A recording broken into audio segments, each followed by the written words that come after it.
माझ्या मुलीने आज मला सांबार आणि दह्यातली मिरची करण्यास सांगितली. तर सांबार करण्यासाठी मी इथे तूर आणि मसूरची मिक्स डाळ शिजवून घेतलेली आहे. त्यामध्ये कांदा आणि टमाटा, हळद आणि मीठ टाकून मी छान अशी शिजवून घेतली आहे. आणि त्यासाठी मी इथे दुधी भोपळ्याचे असे बारीक बारीक काप करून घेतलेले आहेत. 2 टमाटे चिरून घेतलेले आहेत. चिंच भिजत ठेवलेली आहे आणि भरपूर असा लसूण निवडून घेतलेला आहे. तर सांबारसाठी काय करायचं, आपल्याला भरपूर असं लसूण घ्यायचं आहे. तर लसूण इथे मी छान असा ठेचून घेतलेला आहे. तर आता इथे आपण फोडणीची तयारी करू. फोडणीसाठी मी इथे ऑलरेडी पातेलं गरम करायसाठी ठेवलेलं होतं. तर आता इथे मी साधारण 1.5 पळी असं तेल टाकून घेतलेलं आहे. तेल छान गरम झालं की भरपूर असा कढीपत्ता आपल्याला फोडणीसाठी टाकायचा आहे, की जेणेकरून आपलं जे सांबार आपण करत आहोत अतिशय सुंदर असा त्याचा सुगंध आणि चव देखील फार छान सांबारची आपली होती. आणि त्याच्यानंतर इथे मी टाकलेले आहेत जिरे. त्याच्यानंतर इथे आपण मोहरी घ्यायची आहे.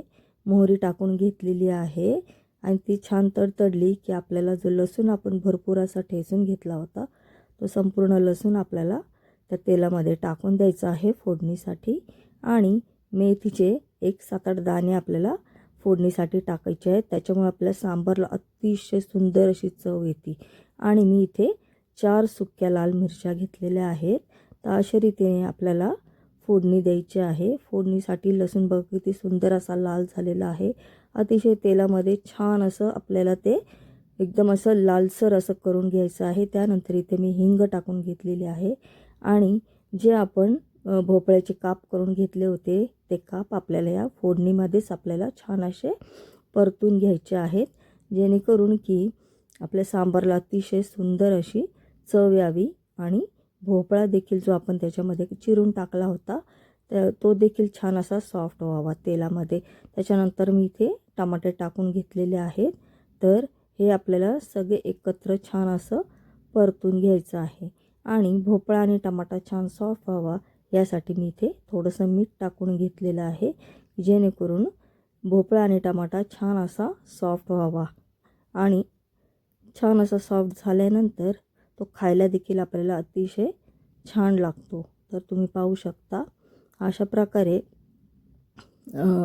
आपल्याला सर्व तेलामध्ये छान असं परतून घ्यायचं आहे. त्यानंतर इथे मी 1 चमचा धने पावडर टाकून घेतलेली आहे. 1 चमचा मिरची पावडर टाकून घेतलेली आहे. त्याच्यानंतर सांबार मसाला आपल्याला इथे टाकून घ्यायचा आहे. आणि हे मसाले छान आपल्याला तेलामध्ये असे फ्राय करून घ्यायचे आहेत, की जेणेकरून आपल्या सांबारला अतिशय सुंदर असा रंग येतो. आणि नंतर थोडंसं पाणी इथे टाकून घ्यायचं आहे. आपले मसाले जळू नये यासाठी मी इथे थोडंसं पाणी टाकून घेतलेलं आहे.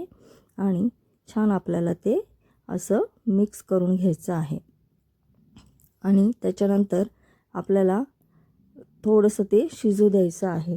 तर तुम्ही पाहू शकता साधारण 1-2 मिनटं आपल्याला ते छान असं शिजू द्यायचं आहे. तर इथे मी झाकण ठेवत आहे.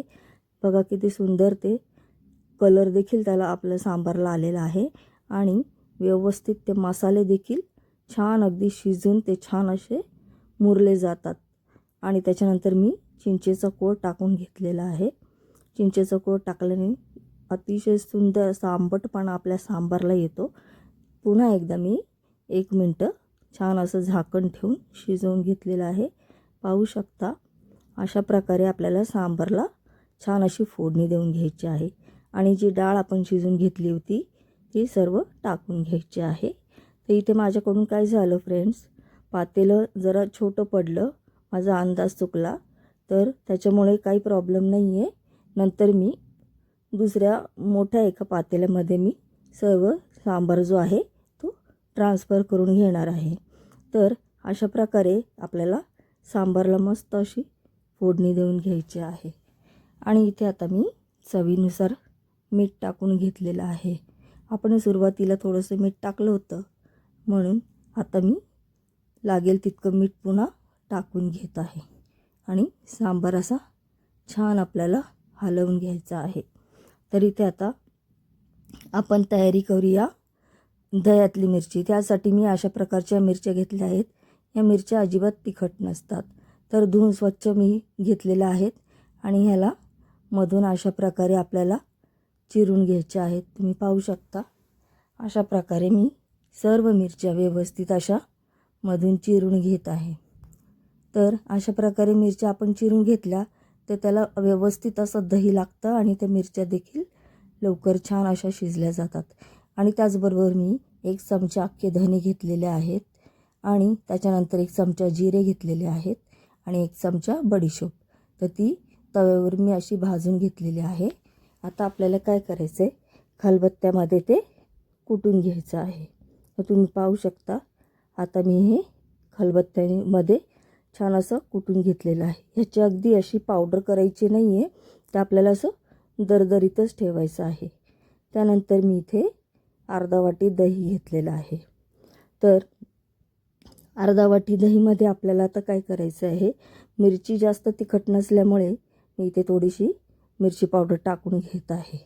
मिरची पावडर टाकल्यानंतर आपल्याला दही व्यवस्थित असं फेटून घ्यायचं आहे. म्हणजे जी मिरची पावडर आपण टाकली ती व्यवस्थित मिक्स व्हावी. आणि त्याच्यानंतर थोडी हळद घेतलेली आहे आणि व्यवस्थित छान असं पूर्ण दह्यामध्ये आपल्याला मिक्स करून घ्यायचं आहे. तर अशा प्रकारे तुम्ही पाहू शकता. आणि इथे मी कढई तापत ठेवली होती. आता आपल्याला मिरच्यांना फोडणी द्यायची आहे.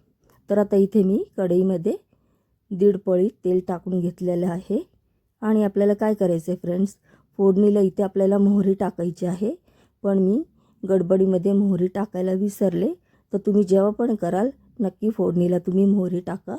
आणि त्याच्यानंतर आपण जे जिरे, बडीशोप आणि धने कुटून घेतले होते ते आपल्याला त्यामध्ये टाकून द्यायचे आहे. आणि थोडीशी आपल्याला हिंग टाकायची आहे. आणि आपल्याला ते मसाले तेलामध्ये असे एक अर्धा मिनटं छान असे भाजून घ्यायचे आहेत. तर तुम्ही पाहू शकता अशा प्रकारे. त्याच्यानंतर ती मिरची जी आपण चिरून ठेवली होती संपूर्ण मिरची आपल्याला टाकून द्यायची आहे. आणि छान असे आपल्याला ती मिक्स करून घ्यायची आहे. ते मसाले त्या मिरचीला व्यवस्थित असे लागले पाहिजे आणि ते तेलामध्ये अशा रीतीने आपल्याला ती परतून घ्यायची आहे. तर तुम्ही पाहू शकता अशा प्रकारे आपल्याला व्यवस्थित मिरची अशी ती परतून घ्यायची आहे. तर आता मी इथे थोडंसं मीठ टाकून घेत आहे, जेणेकरून की मीठ देखील व्यवस्थित त्या मिरच्यांना लागलं जातं. त्याच्यामुळे अशा रीतीने व्यवस्थित आपल्याला सगळं काही मिक्स करून घ्यायचं आहे आणि छान अशी ती मिरची तेलामध्ये आपल्याला परतत राहायची आहे. तर मिरची जेव्हा आपण परतत असतो तेव्हा आपल्याला गॅसची फ्लेम अजिबात मोठी करायची नाही आहे. तर आपल्याला ती अगदी मीडियमपेक्षा कमी ठेवायची आहे. आणि त्याच्यानंतर मी इथे काय करत आहे, थोडासा त्याची चव वाढवण्यासाठी मी अजून थोडासा चाट मसाला टाकत आहे. त्या चाट मसाला अगदी ऑप्शनल आहे.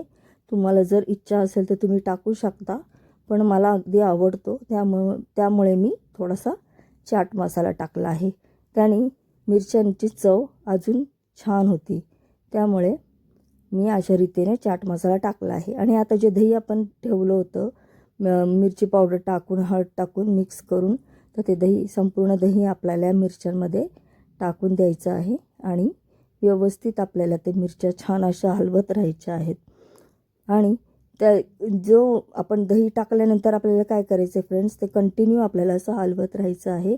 आणि जे दही आपण टाकले त्या दह्यामध्ये त्या मिरच्या आहेत ना, त्या थोड्याशा अशा शिजू द्यायच्या आहेत. आणि ते असं कोरडं होईपर्यंत आपल्याला ते भाजत राहायचं आहे. तर अशा प्रकारे तुम्ही पाहू शकता आपल्या दह्यातल्या मिरच्या देखील किती सुंदर झालेल्या आहेत. तर अगदी जिभेला चव वाढणारी अशी याची चव असते. तर तुम्ही देखील अशा दही मिरची नक्की ट्राय करून बघा. तर आमच्या घरात ही रेसिपी सगळ्यांना अतिशय आवडती. तर मी नेहमी ही रेसिपी करत असते. तुम्ही देखील नक्की ही रेसिपी करून बघा. तर आपला इथे बेत तयार झालेला आहे. तर आता इथे मी ताट वाढायला घेत आहे. ताटामध्ये मी आधी भात वाढून घेतलेला आहे. आपला सांबार देखील मस्त असा तयार झालेला आहे. सांबार आता मी इथे वाटीमध्ये काढत आहे. सांबार देखील अतिशय भन्नाट असा झालेला आहे आणि अतिशय सुंदर असा सुगंध त्या सांबारचा येत आहे. तर तुम्ही देखील असा सांबार नक्की ट्राय करून बघा. आणि आता इथे मी घेत आहे आपल्या दह्यातल्या मिरच्या आणि त्याच्यानंतर इथे मी घेणार आहे चपाती. तर फ्रेंड्स, कसा वाटला तुम्हाला हा बेत? तुम्ही देखील हा असा अतिशय साधा, सोपा आणि जिभेला चव आणणारा असा बेत तुम्ही देखील नक्की करून बघा. अतिशय खाण्यास सुंदर असा हा बेत आहे. तर कशी वाटली तुम्हाला माझी रेसिपी? जर तुम्हाला खरंच माझी रेसिपी आवडली असेल तर प्लीज माझ्या रेसिपीला लाईक आणि माझ्या चॅनलला सबस्क्राईब करायला विसरू नका. आणि तुम्ही कुठल्या कंट्रीमधून माझी रेसिपी पाहतात प्लीज मला कमेंट करून सांगा, म्हणजे मी तुम्हाला थँक्स बोलीन. तर तयार आहे आपलं जेवण. तर चला कसं वाटलं तुम्हाला हा बेत मला प्लीज कमेंट करून सांगा. पुन्हा भेटू आपण पुढच्या रेसिपीमध्ये. बाय.